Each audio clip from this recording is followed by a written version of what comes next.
Hello, everyone, and welcome to the orientation lecture. In this lecture, we'll be discussing all the things that you need in order to be successful, how to get your schedule, how to meet up with your instructor, how to talk to other peers, and how to attend lectures. So let's go ahead and get started.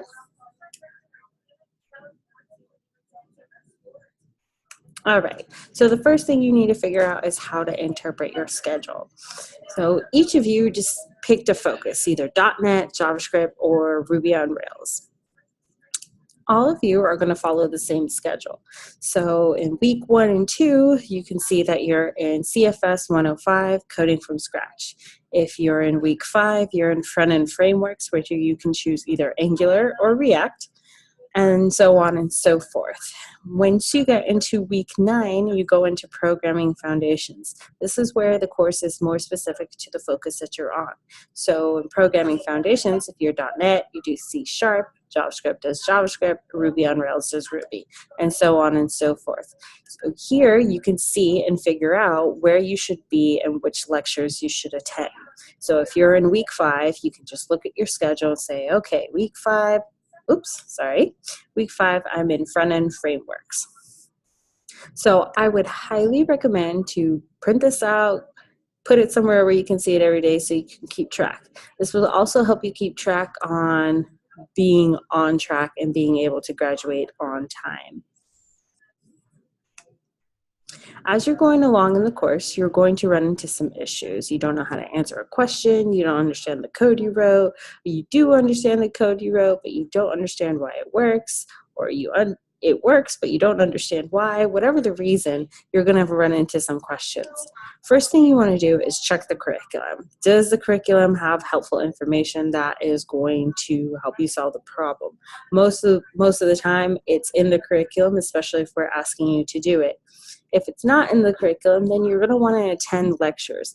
In the lectures, that's where we're going to dive deeper into what's discussed in the curriculum and go over real-life problems that you can practice through. You can also ask your mentors, instructor, and peers via Slack. Slack is a messaging system, which I will cover on in the next slide, but essentially allows you to talk directly to your instructors, your peers, and your mentors. Fourth, you want to schedule a code review. I'll discuss this a little bit more in detail later, but essentially a code review is where you have a one-on-one meeting with your mentor or instructor, and you'll go over concepts, curriculum, or code. And that way you can share your screen and get a more in-depth help. Lastly, you want to search Google.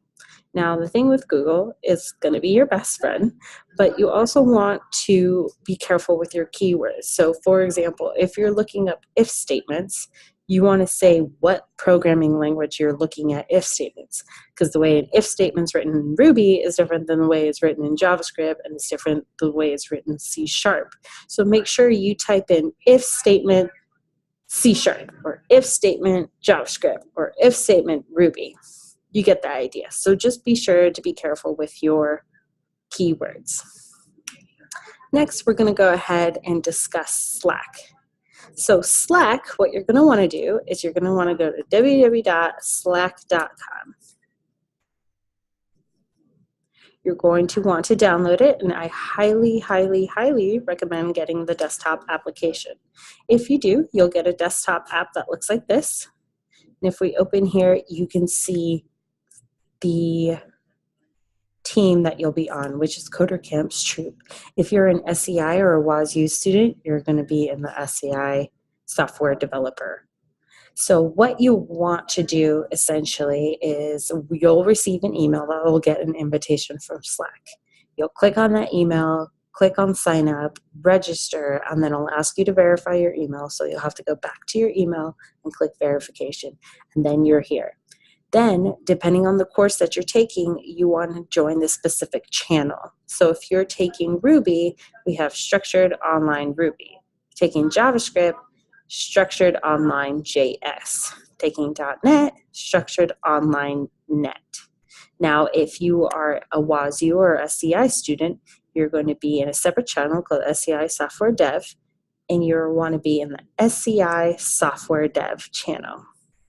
And here, there will be helpful tools that pop up. So in Slack, there's this little support bot that tells you and reminds you of who your mentors are and links to their calendars, which I'll show you how to do in a second. Also, a lecture schedule and the student resources page. So this is where you can, it's like a free form. Essentially, you can ask questions. Other students will help answer the questions. You'll get your instructors asking questions and answering questions. So you want to be as active as possible on Slack because it's going to be a great resource for you. Also, it'll give you great communication to speak to your classmates directly and your mentors directly. So for example, Nick is one of our instructors. You can just click on his name and then click direct messages. It will open a little chat window and you can send Nick a direct message if he is your instructor. Same for other students. Let's say this student is talking about something that you want to discuss as well. Send a direct message to him and you guys can discuss whatever you're working on. Which brings me to lectures. So with Slack, under the general channel, that is where we're going, and the general channel is something that you'll automatically be put in just by joining Slack. So here, this is where we're going to post our lectures. So let's scroll up to see when a lecture was posted. And we'll have announcements here. So Nick, for example, had an ArcGen workshop yesterday, so he had a little post about that. So this is where you can get general information. And here, as you can see, Isaac, he's our JavaScript instructor. You can see here's a recording for this morning's lecture, and you can go ahead and grab that. Also, before lecture starts, we'll give a link for those of you in Mobile Week. There is a live lecture starting now. And then you can go ahead and click on this link and it will join a Zoom meeting similar to this. And you can go ahead and join the lecture. Another place where you can go ahead and get lectures is on the student resource page. So if we go back to one of these channels in this little bot, here we see student resources. So you can go ahead and click on that. And that'll take you to our student resource page. So here you'll learn the course, it has the course structure on here, it has live lectures. So you can go here and see when the schedule is. And that way you can plan ahead of time. Like, okay, Monday at 9, I need to go to this Front-End Foundations Week 2 lecture because I am in Week 2 of Front-End Foundations. Then you know, okay, Monday at 9, that's when my lecture, I'm gonna set time aside so I can make that lecture. Also, we have descriptions of code reviews and links to the mentors instructors so you can set up a meeting with them. And I'll show you how to do this later. Also, useful documents. Depending on your start week, you'll have a certain code. And this applies for students prior to starting September 11th. For those that are starting September 11th and after, you have a linear path. And also at the top here, you can click on videos and you can watch the online lectures. So let's say you missed a lecture and you need to go watch it. So let's say you're in Database Basics. You click on that, it will take you to the YouTube channel, and then you can click on the date that you missed and go ahead and watch it. Same for all the others. We also have other helpful videos like tutorial and campus lectures. So there's a lot of tutorial videos that you can watch that we have made, navigating through the command line, or back-end foundations, GitHub pull requests, things that don't necessarily require a whole long lecture, but they are helpful tutorials that will help you move along in the course.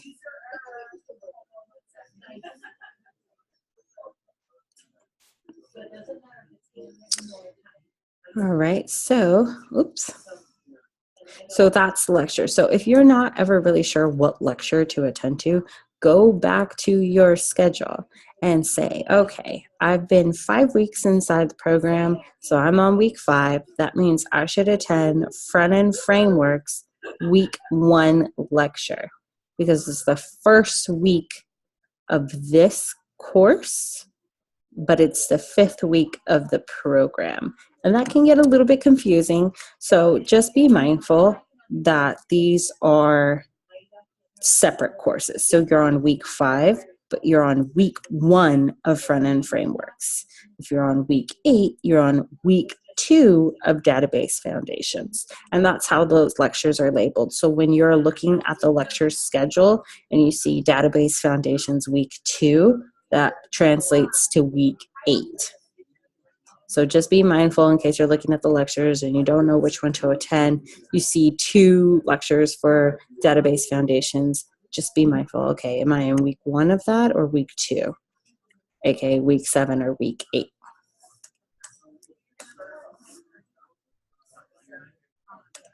All right, so next we're going to go ahead and discuss code reviews. You might be wondering, what is a code review?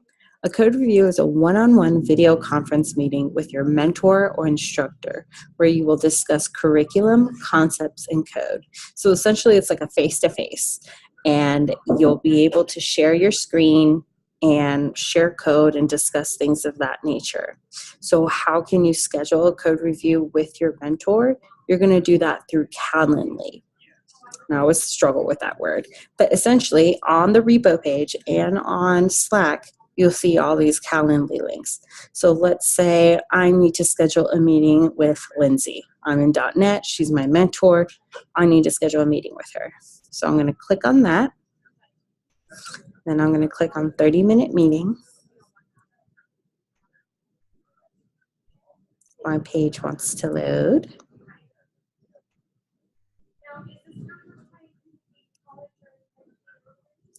Oh, looks like internet's down.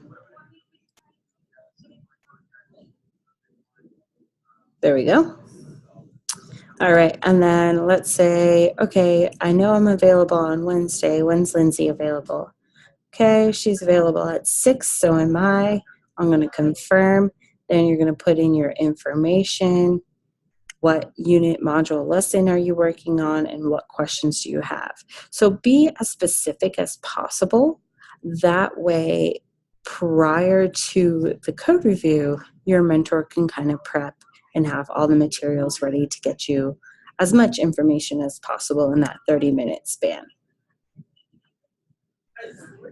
So also be mindful with this. It is, if we looked at it, let me go back here. If we looked at it, it says times are in Arizona time. So when you're scheduling, just be sure to see what time zone this in.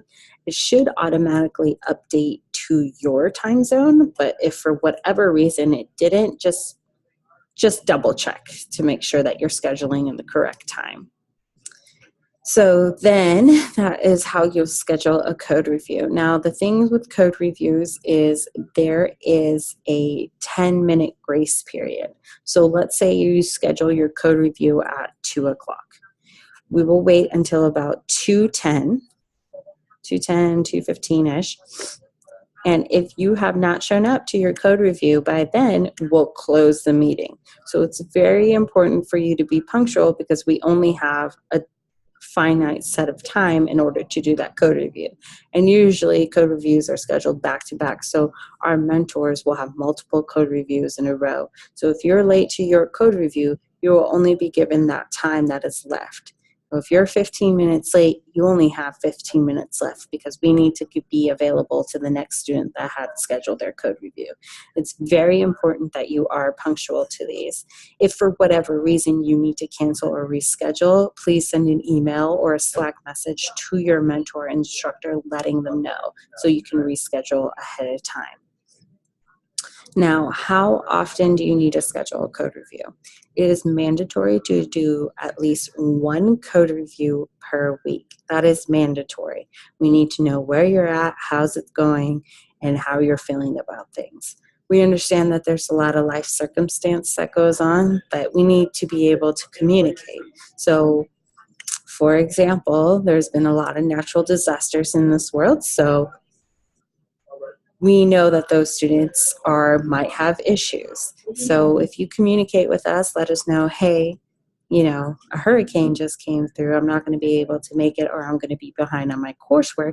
That's fine. We can work with you. We just need to know ahead of time or while it's happening. Also, it's mandatory to do one, but that doesn't mean you can only do one. You can do more than one a week. You can have up to one code review a day if you need that additional help. So let's say you're working on a concept and you are really struggling with it. So you're going to know that 30 minutes is not going to be enough time for you to figure it all out. So you can schedule one on Monday, Tuesday, Wednesday, Thursday, Friday. You can do that. You can schedule all those code reviews as you like, up to one code review a day, because we do need to leave the windows open for other students. Also, you can send direct messages on Slack. Let's say you just have like one simple question and you don't want to have to wait 3 days for your code review when you schedule it to ask this one questions. Hit us up on Slack, ask us a question, put it in the general channel, see if another student might be able to help you as well. That way you're not delaying yourself. And then on the code review, we can just clarify that and move on with the coursework. Next, I want to talk about our mentors and instructors. So currently we have 3 instructors. We have Nick Suyin, who's our .NET instructor. We have Isaac Gray, who's our JavaScript instructor. We have Cassandra, that's me. I'm the Ruby and SEI JavaScript instructor. We also have a team of mentors. We have Olivia, Tyler, Jarek, Eric, Christian, Lindsay, and we have a couple more coming on their way. They're not official yet. And then you can ask any of us any questions, especially if we look back at the schedule. You see all these courses are the same for all tracks, except once you get to programming foundations and backend foundations. The rest remain the same. So feel free to ask any mentor a question on Slack. We all pretty much know it. Now, if it's Ruby specific, you of course are going to want to ask me because I'm the Ruby instructor. If it's JavaScript specific, you're going to want to ask, the JavaScript mentor instructor. Same for C#. You will be assigned a mentor as well, specific to you. But for general questions, or if your mentor is not available, just know that you can reach out to any of us. Now, turning in projects. So first, when you're creating a project, you're going to want to create a directory for your project. And what I mean by that is just a folder. And in that folder, that's where you're going to have your files. So you're going to have like index HTML file, your CSS file, your JavaScript file, all the files that you need in order to get your project to work. You can use the text editor of your choice. I personally recommend VS Code. I think it's really cool, but we all have our preference. As long as it's a text editor, that's fine. Now, when it comes to turning in projects, you will want to compress your project directory and turn it into a zip file. So essentially, all you have to do is, let's look at a folder here. So let's say I want to compress this file. I'm going to right-click and just hit Compress JS Stretch. That's the name of my file. And then you can see here that the zip has appeared. So you can send this zip directly to your mentor or instructor. I would highly recommend just scheduling a code review with them and showing them your project. But if they ask you to give you their file, you can go ahead and send it in this format. If you're familiar with GitHub, you can just put up a repo, push your project up to your repo, and just send your repo link. If you're not familiar with GitHub, don't worry, we'll teach you how. Final projects are due a Saturday end of day at midnight. So that's essentially Sunday morning, Saturday night, before the next course begins. So if we look back at the schedule here, so coding from scratch. So this Saturday before week 3, you're going to want to turn in, have all your projects done from coding from scratch so you can move on to the next course. They don't have to be all graded by Saturday, but they do need to be completed and turned in. And by turned in, at least let your mentor know that it's been completed and you have a scheduled code review so you can look over the project. And then that way you can move on in the curriculum and not fall behind. If your project is not turned in on time, your course may be locked and you may not be able to move forward until the next course is available again. So it's very important for you to be on track and be communicating with your mentors and instructors. If for whatever reason a project is giving you trouble, let your mentor and instructor know so we can make an adjustment, or we can help you or send you extra tools and extra resources to help you get there. Last thing I want to discuss is using the LMS. So this is where you sign in and do all your coursework. So if we go and sign into LMS, and that's exeterlms.com, we'll sign in. Oh, and let me just refer to something here.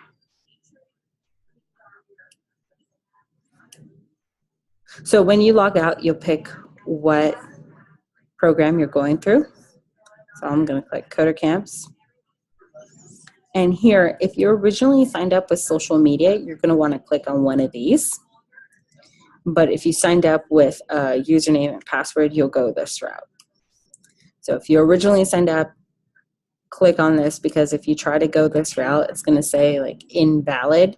So you want to make sure that you go through your social media links if that is how you signed up. Otherwise, you can use your username and password. And you'll log in. And then you can go ahead and see your courses. You can go ahead and click through, do your lessons. And then you can also, right here, get help. So you put in your email, you put in the subject, and here you'll write a message. It is vital for you to be as specific and as detailed as possible. So you'll want to write the lesson, the course that you're in, and the activity number, and then write what problems you're facing and what you have attempted. The more information we have, the more beneficial it will be, because we'll be able to guide you even further. Instead of having to try to figure out what happened and what went wrong, if you just give us that from the beginning, we'll be able to solve the problem quicker. Then you'll want to click on your program. So essentially, if you're Coder Camps, NAU, SCI, WASU, ALP, you're going to click on one of those, and then the track that you chose. So that's the focus that you chose. So if you're on the JavaScript track, C# track, or Ruby track, you'll click on one of those. Then you'll hit submit, and then it'll be queued up in our tickets. So our mentors are constantly looking at the tickets and answering them. There's also normally a live chat button right here. The reason it's not appearing now is there's not a mentor available for chat, and some of the times if their mentor has too many chats open, that live chat button disappears. So if it's really busy, then it will disappear. But normally it's right here, and you can click on that and have a chat with a mentor with immediate feedback. I would recommend just going to Slack, because it's a lot faster to communicate through Slack, and there's a lot of cool tools on Slack. But if for whatever reason you can't get a hold of them on Slack, you can go to chat, and if for whatever reason chat's not working, you can go ahead and submit a ticket. The help desk is open from 8 a.m.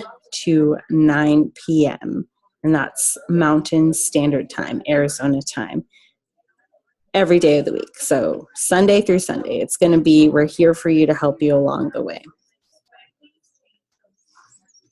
And then we have your dashboard, which is what we're looking at right now, where you have your courses. And if you click on a course, and let's say you jump in here, you can click on this little sidebar and then click on, let's say I wanted to go back to lesson 2. You can go ahead and go back to lesson 2. If you want to go and resume the lesson that you're on, you can go ahead and do that. Then you can click on your name, and that will take you to your profile, and you can add information there. We'll go back to our dashboard. And then if you want to log out, scroll all the way to the bottom, and the log out button's right here. So that will complete orientation. If you have any questions, please reach out to us on Slack. In order to be partnered with a mentor and begin the course, you must send your code review availability range to Nick Suyin at codercamps.com. And what I mean by that is, let's say you're available, you got a full-time job, you have kids, your schedule's really busy, and you say, okay, I'm available for code reviews on Saturday from about 12 noon to 4 p.m. So give us a range. Don't give us just a specific time. Give us a range that we can work with, and then we'll pair you up with a mentor that works with your schedule. Along with that, you will want to include, I have watched and understood the orientation lecture and video. So go ahead, send Nick Suyin at codercamps.com an email with your code review availability along with that sentence. If you have any questions at all, please reach out to us on Slack. And thank you for watching.